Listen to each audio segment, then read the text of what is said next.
Renungan Harian 22 Maret dari buku This Day in Baptist History dengan judul Martin Luthernya Kaum Baptis. Nats yang diambil Yeskel pasal 22 ayat 30. William Bell Riley digambarkan dengan tepat sebagai seorang pria yang tinggi dan sangat tampan yang memiliki wibawa dengan karisma menawan.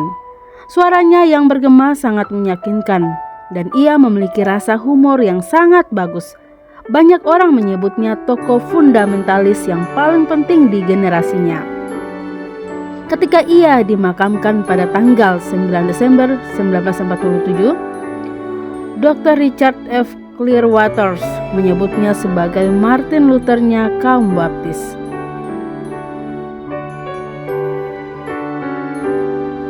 William Bell Riley dilahirkan di Greens County, Indiana pada tanggal 22 Maret 1861 hari ini, tepat sebelum terjadi perang saudara.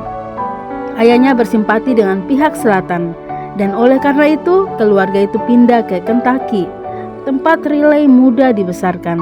Ia bertobat pada usia 17 tahun dan menerima pelatihannya di Hanover College di Indiana, lulus pada tahun 1885. Riley muda berpikir untuk menjalani profesi dalam bidang hukum.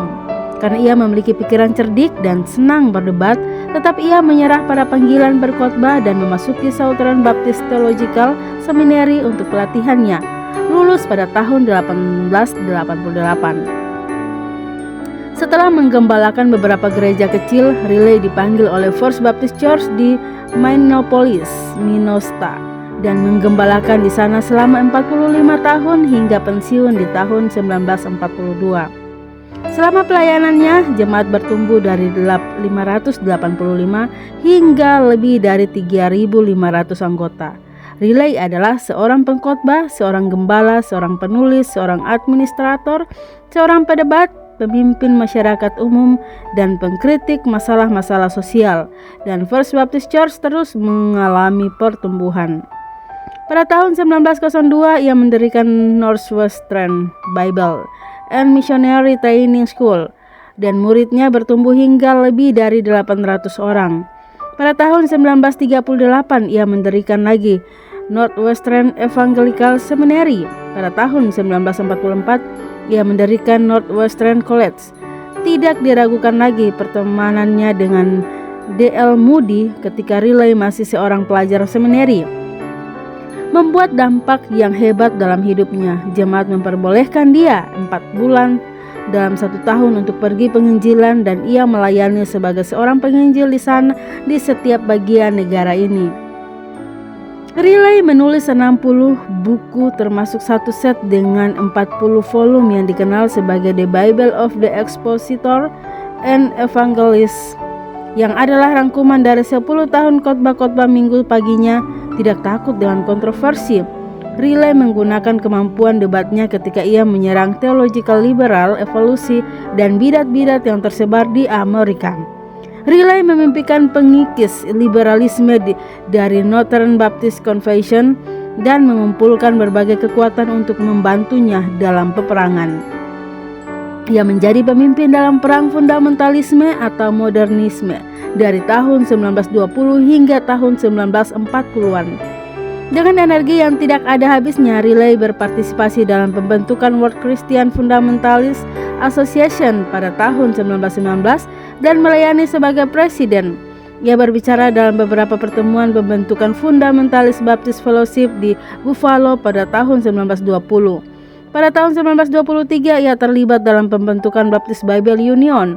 Riley menarik Minnesota Baptist Convention keluar dari Northern Baptist Convention ketika ia menjabat sebagai presiden organisasi tersebut pada tahun 1944 sampai 45. Karena ia memegang keyakinannya dengan teguh dan tidak dapat mengubah jalur Northern Baptist Convention dan gagal selama periode waktunya sebagai seorang gembala untuk memimpin jemaatnya keluar dari organisasi tersebut atau yang semakin liberal. William Bell Riley mengundur secara pribadi dari keanggotaannya di Northern Baptist Convention pada bulan Mei 1947, tepat 7 bulan sebelum kematiannya pada tanggal 5 Desember 1947. Baik teman maupun musuh dapat setuju dengan penghormatan dari Harry Ironside, gembala dari Moody Memorial Church di Chicago pada waktu kematian Riley. Allah tidak pernah mengulang-ulang, Ia akan membangkitkan orang-orang lain untuk melanjutkan tugasnya, tetapi tidak akan pernah ada orang seperti Dr. Riley. Renungan tambahan Dr. Suwanto Liau. Poin pertama, William Bell Riley disebutkan adalah orang yang berperawakan sangat tampan. Biasanya orang dengan kondisi demikian direkrut orang perfilman dan jadi bintang di Hollywood, kemudian hidup kacau balau. Syukurlah bahwa Riley direkrut pelayan Tuhan dan hidup melayani Tuhan dan menjalani hidup yang berbuat lebah. Jika perawakan Anda bagus, tampan atau cantik, jangan disia-siakan untuk dunia. Persembahan itu untuk Tuhan. Terlebih jika Anda punya otak yang bagus, pakailah itu untuk kekekalan, bukan untuk dunia yang fana ini. Saya melihat banyak orang tampan, cantik, cerdas, terampil, namun sayang karena dipersembahkan untuk dunia bukan untuk Tuhan. Poin kedua, lihatlah, Riley adalah seorang yang sangat produktif. Ia berkhotbah, mengajar, menulis buku, dan mendirikan sekolah teologi. Dan dia juga ternyata seorang yang jago debat. Lakukanlah sesuatu bagi Tuhan, jangan cuma jago WA. Ingin berbuat sesuatu yang bersifat kekal? 1. Pastikan dulu Anda di posisi sedang percaya pada doktrin yang benar. 2. Setelah pasti di dalam kebenaran barulah bergiat. Sebab jika salah, bukan cuma segala usaha akan jadi sia-sia, malah orangnya bisa dienyahkan dan berakhir di neraka. Marilah bergabunglah dengan gereja yang Alkitabiah. Datanglah ke Grave. Poin ketiga, kami telah ada sekolah teologi di Jakarta dan Kalimantan Barat, dan sekarang kami sedang mendirikan satu lagi di Manado. Hidup ini singkat, marilah kita pakai untuk Tuhan. Jangan termakan banyak video inspirasi kebaikan dan TikTok dan berbagai inspirator.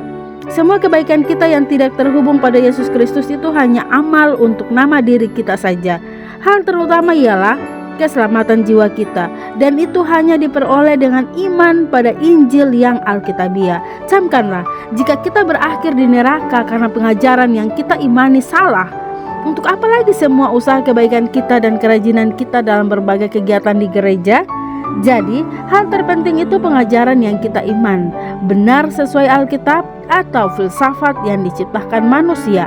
Demikian renungan hari ini bersama saya Lina Dadi. Tuhan Yesus menyertai dan Maranatha.